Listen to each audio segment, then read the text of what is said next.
स्वागत है दोस्तों आपका हमारे चैनल अनसुने अनुराधा के सुने अनसुने किस्सों में। कहानियों की इस आकाश गंगा में जो सितारा आज मैं तोड़कर लाई हूँ, उसका नाम है तुमसे मिलके। वादा है मेरा आपसे, हर वो कहानी जिसमें होगा एक जाना पहचाना सा कोना, जहाँ छिपी होगी आपकी अपनी कोई याद, पल वो जो बस अपने थे। रागनी बड़े ही उलझन में थी। आज कॉलेज से घर आ रही थी। वही रास्ता, वही जानी पहचानी सड़कें, कि कुछ ऐसा लग रहा था कि ये नया सा मोड़ है, ये नई नई सड़कें हैं। रागनी ध्यान से उस रास्ते को देख रही थी, जैसे सब कुछ नया हो, कुछ बदल गया हो। कभी किसी मोड़ से आगे निकल जाती या कभी कहीं रुक जाती। अवनीश ने आज ऐसा फरमान जो सुना दिया था। कैसे बात करूंगी घर पर जाकर आज मम्मी से। मम्मी कल से तो मेरा बाहर निकलना ही बंद कर देंगी। इसी उधेड़ बुन में रागनी घर पहुंच जाती है। रागनी का उतरा रंग, माथे पर परेशानी की लकीरें, कि घर की बैल पर आज रागनी का हाथ टिक ही जाता है। और माँ चिल्लाती हुई अंदर से आती है, आ रही हूँ ना बाबा, खोलती हूँ ना गेट। क्या हुआ, क्या हुआ? माँ गेट खोलते ही रागनी को देखती है। चौराहे पर कोई भूत देख लिया क्या, या सामने से कोई चुड़ैल आती देख ली? क्या हो गया, ऐसा रंग उतर रहा है, परेशान हो, क्या हुआ? रागनी को ना कुछ सुनाई दे रहा था ना दिखाई दे रहा था। बस वो सीधी घर के अंदर चली जाती है और अपना कमरा अंदर से बंद कर लेती है।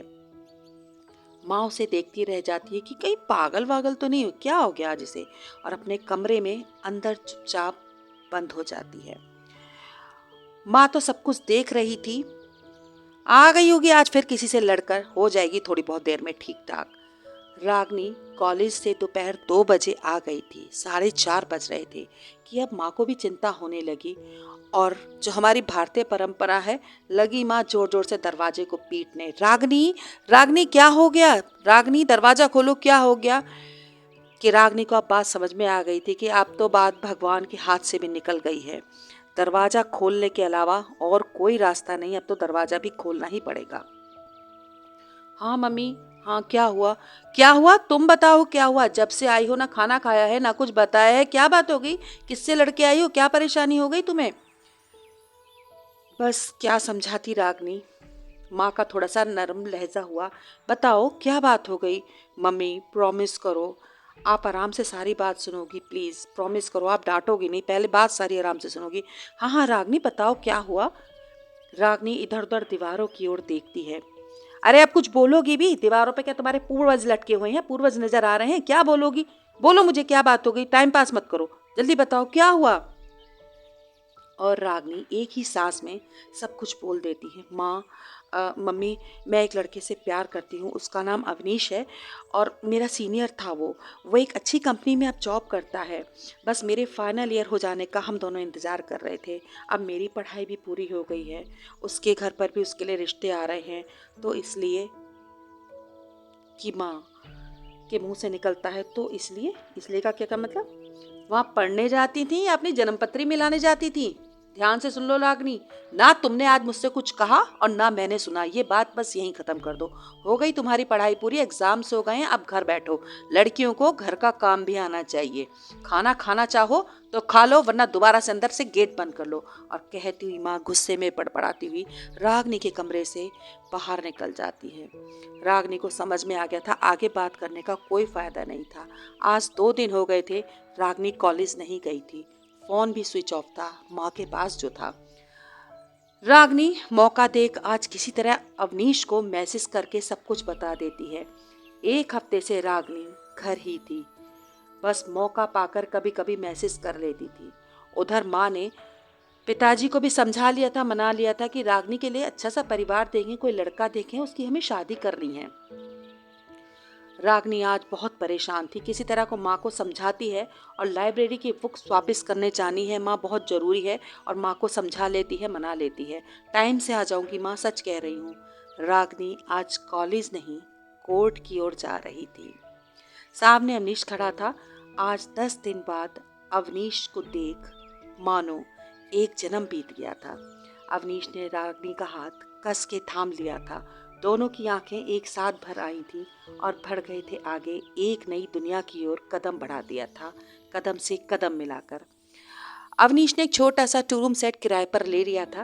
बेडरूम की खिड़की खोलो तो बहुत सुंदर बिल्डिंग का वहाँ पार्क था। रसोई में जो कुछ भी समझ में आया उसने सामान भी इकट्ठा कर लिया था। अगर चीनी 2 किलो थी तो चाय की पत्ती भी 2 किलो ही इकट्ठी कर ली थी। एक पैकेट चावल था और 2-3 तरह की दालें थीं, जिनका नाम दोनों में से किसी को नहीं पता था। कि फाइनल यही हुआ कि कुछ दिनों अब बाहर से ही खाना ऑर्डर करेंगे। और दोनों एक दूसरे को देख रहे थे, भरे आंखों से हंस रहे थे। अब यूट्यूब से रागिनी ने बहुत कुछ सीख लिया था और बहुत कुछ सीखना अभी बाकी था कि जिंदगी ने उनसे आगे उनके लिए कुछ सोचा हुआ था। एक कदम जिंदगी ने आगे बढ़ा दिया था। आज भी अवनीश रोज की तरह ऑफिस से वापस आ रहा था कि लिफ्ट के आने का इंतजार कर रहा था। लिफ्ट का बटन प्रेस किया, चंद ही मिनटों में लिफ्ट सामने आ गई थी। अवनीश ने थके कंधे लिफ्ट के कोने में टेक कर खड़ा हो गया था और 12वीं मंजिल के आने का वेट कर रहा था। उस हरे निशान को देख रहा था कि 12वीं मंजिल आ जाती है। लिफ्ट का दरवाजा खुलता है।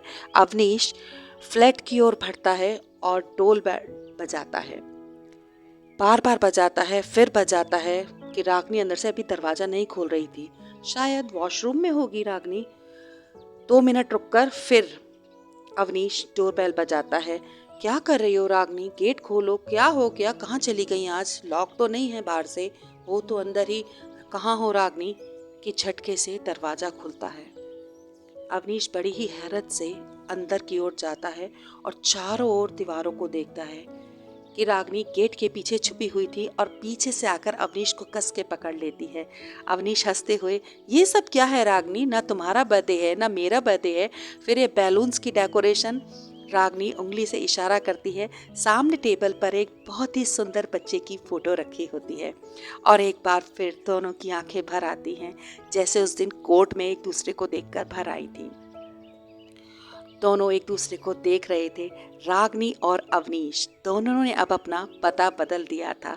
अब वो धरती पर नहीं, सपनों के गांव में रहा करते थे। डॉक्टर के अनुसार सब कुछ ठीक था। अवनीश आज रागनी से कहता है, रागनी दिल नहीं मानता, क्यों ना एक कोशिश करके देख ले। माता पिता इतने कठोर नहीं होते। ऐसी खबर सुन, वो हमारी गलती को माफ कर देंगे। पहले अवनीश अपने घर फोन मिलाता है और माँ को सारी बात बताता है। माँ आखिर माँ होती है। लगातार रो रही थी। अब तू चुप रह और मेरी बहू से मेरी बात करा। कितना प्यार करने वाली थी अवनीश की माँ। रागनी के मुंह से आज बहुत दिनों बाद ये शब्द निकलता है, प्रणाम माँ।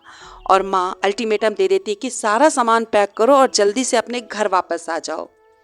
एक परीक्षा तो अव्वल कर ली थी और अब बारी थी रागनी की। रागनी भी फोन अपने घर मिलाती है। वहां भी माँ ही फोन उठाती है और रागनी की आवाज सुन माँ रोना शुरू कर देती है कि बेटा कहाँ हो तुम, कहाँ है तू? अब रागनी सब बात माँ को बता रही थी। माँ भी रोकर सुन रही थी, उधर रागनी भी रो रही थी कि तुम अभी आ जाओ, अभी दोनों जने यहाँ पर घर पर आ जाओ और दामाद जी से मेरी बात कराओ। कि रागनी की माँ बहुत जिद करती है, बहुत समझाती है कि अभी तुम दोनों घर आ जाओ, मैं तुम्हें अभी देखना चाहती हूँ, आप दोनों आज ही हमसे मिलने आए। कि माँ की जिद या आज्ञा समझकर दोनों रागनी के घर पहुंच जाते हैं। माँ बार बार रागनी को प्यार कर रही थी और अपने दामाद के हाथ जोड़ उनसे माफ़ी मांग रही थी कि हमसे बहुत बड़ी गलती हो गई। कि माँ और पापा इस बात के लिए अवनीश को राजी कर लेते हैं कि इतने दिनों बाद बेटी घर आई है, आज तो इसे यहीं छोड़ दें, कल हम खुद बेटी को लेकर विदा करने आएंगे, आपके घर पर आएंगे खुद लेकर। माँ के आंसू रुक नहीं रहे थे और रागनी को अवनीश उनके माता पिता के छोड़कर सीधा अपने ही घर चला गया था। बहुत दिनों बाद रागनी आज अपने माता पिता के यहाँ रुकी थी और शादी के बाद पहली बार अवनीश से अलग हुई थी। देर रात तक अवनीश से बातें करती रही और पता नहीं कब आंख लग गई। अवनीश की माँ सुबह से ही बहू के आने की स्वागत में तैयारियों में जुटी हुई थी। अवनीश की तो हंसी रोके नहीं रुक रही थी कि माँ को इतना तेज तेज चलते हुए पहले नहीं देखा, इतनी भागदौड़। वहां रागनी की अब हल्की हल्की नींद खुलती है। अजब सी कमजोरी थी, कुछ समझ नहीं आ रहा था, उठ क्यों नहीं पा रही थी। धुंधली सी आंखें कि एक प्लास्टिक की डोरी, उफ क्या हो रहा है। कि कुछ समझने की कोशिश कर रही थी, कुछ समझ में आता। हल्की सी आंखें खुली थी। ग्लूकोज, ये ग्लूकोज की बोतल है, ग्लूकोज मेरी क्यों चढ़ रहा है? क्या हो गया है? क्या हुआ मुझे? पास ही खड़ी सिस्टर से बस इतना ही पूछ पाई थी, क्या हुआ है मुझे? मैं यहाँ यहाँ मैं कैसे हूँ? सिस्टर बताती है कि कोई घबराने वाली बात नहीं है, आप ठीक हो जाएंगी बिल्कुल। कि सामने बैठी माँ के चेहरे पर बड़ा सुकून था। रागनी को उस रात खाने में नशे की दवाइयाँ दी गई थी। रातों रात उसका शहर, उसकी जिंदगी बदल दी थी। कि हॉस्पिटल का एक रूम था, सफाई कर्मचारी पूछ रही थी, देख लीजिए मैडम, सारी सफाई अच्छे से कर दी है, आपका कमरा बिल्कुल साफ कर दिया है, फिनाइल का अच्छे से पोछा भी लगा दिया है। रागनी अपनी हालत पर चीखना चाहती थी, लेकिन चीख नहीं पा रही थी। वहां 2 दिन से अवनीश परेशान थाने में बंद था कि अगवा करने के लिए लड़की को उस पर और ना जाने क्या क्या चार्ज लगा दिए गए थे। वो पल, वो गाना, वो फड़फड़ा रहा था, वो छटपटा रहा था जेल के उस कमरे में, कि जब दोनों एक दूसरे की बाहों में बाहें डाल ये गाना गुनगुनाते थे, तुमसे मिलके। तो ये थी जिंदगी की एक सच्चाई, एक सच्चा किस्सा, एक हिस्सा। इसी तरह से अनसुनी अनुराधा में और नए नए किस्से और नए नए हिस्से लेकर मैं दोबारा हाजिर होंगी। आज के लिए मुझे दें इजाज़त, मुझे दें आज्ञा। आप हमारे चैनल को लाइक, सब्सक्राइब, शेयर करना ना भूलें। अनसुनी अनुराधा।